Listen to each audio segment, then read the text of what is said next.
20 years ago this week, an enormous gas leak occurred at a Union Carbide fertilizer plant in Bhopal, India. More than 20,000 people died. Thousands more are still suffering. And as Satinder Binder reports, many feel that few lessons have been learned from the tragedy. 20 years on, Bhopal paints its pain, paints its struggle and demand for justice. Since 1984, Bhopal's population has tripled. 1 million people now live here. The town has grown, but few have forgotten this is where the world's worst industrial accident happened. Memorials dot the city's landscape. It seems the city can never move on. On the morning of December 3rd, 1984, tons of the highly toxic methyl isocyanate gas leaked from a fertilizer plant. The gas spread quickly. Within moments, tens of thousands of people were gasping and screaming for air. It's estimated within the first 24 hours alone, some 3,000 people were killed. Many are buried here, 3 or 4 to a grave. Hospitals could barely cope with the survivors. In the months that followed, thousands more perished. The tragedy ultimately claiming more than 20,000 lives.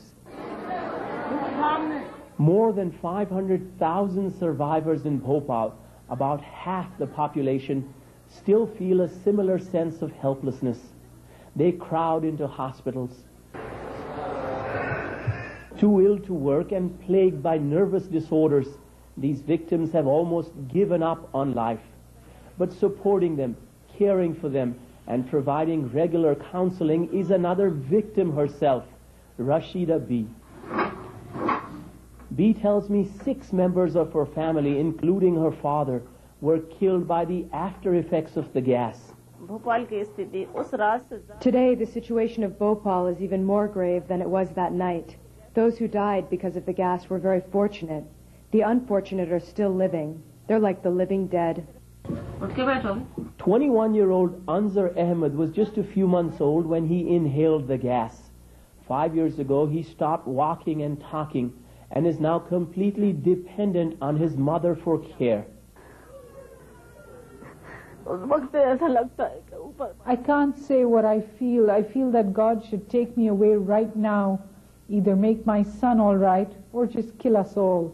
The killing in Bhopal is still continuing, warn environmentalists, pointing to this plant that still hasn't been cleaned up. As I walked through, I noticed tons of poisonous chemicals everywhere.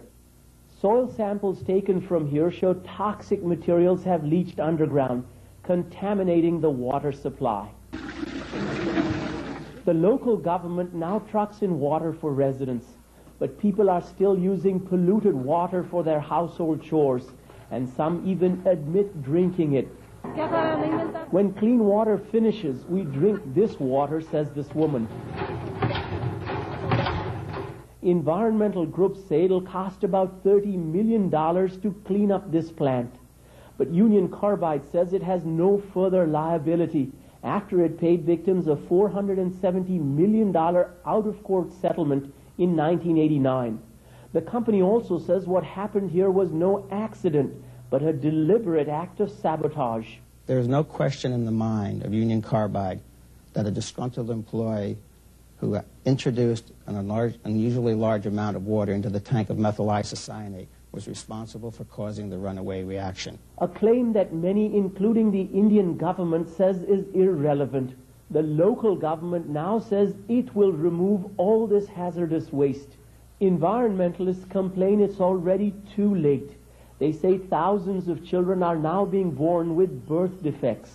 Something that poisoned and killed so many people continues to poison lives, and nobody seems to care is the biggest tragedy. As Rashida B puts up posters informing victims where they can receive their last batch of compensation, B feels the world still hasn't learned lessons from Bhopal.